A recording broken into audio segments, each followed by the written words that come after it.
It's called discipline. It's called being a man. It's not about feeling like doing it. If you only do things you feel like doing, you know what you end up doing? What? You end up sitting around with a belly, drinking soya fucking latte bullshit. That's what you end up doing if you only do what you feel like doing.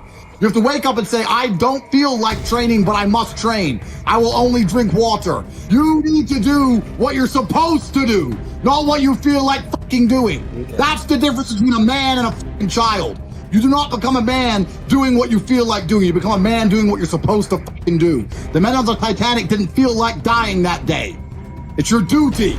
Imagine you're on your deathbed, and standing around your deathbed are the ghosts representing your unfulfilled potential. The ghost of the ideas you never acted on, the ghost of the talents you didn't use. And they're standing around your bed, angry, disappointed, and upset. They say, we came to you because you could have brought us to life, they say. And now we have to go to the grave together. So I ask you today, how many ghosts are going to be around your bed when your time comes? People want to know how I'm always motivated. It's the unseen work. What you just said is a true statement.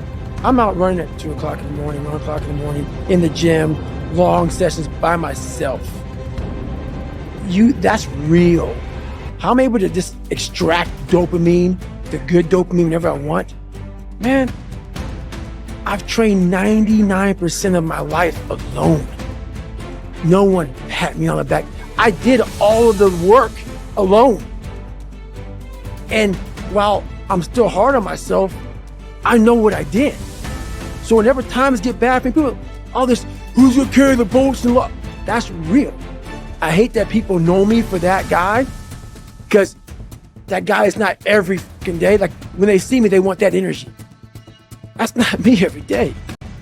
I can extract it immediately when I need to, because when you train alone, and I lived alone for so many years in this misery, and you're able to get out by yourself. If you stay in your comfort zone, that's where you will fail.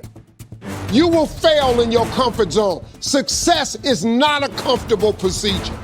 It is a very uncomfortable thing to attempt. So you got to get comfortable being uncomfortable if you ever want to be successful. Look, I'd love to sugarcoat this thing for you. I'd love to tell you, look, you can go out here and get rich, do a couple of things. That ain't happening. You got to get real doggish. So I define learning by same condition, new behavior. And so when you go to a video game and you battle through the level and you battle the boss, if you keep doing the same thing to the boss and you keep losing, then you have not learned, because you have the same condition and the same behavior. And so I often say that, like, for anyone who's listening to this podcast, if the goal is to get better and you're like, man, I really want to learn something from this podcast.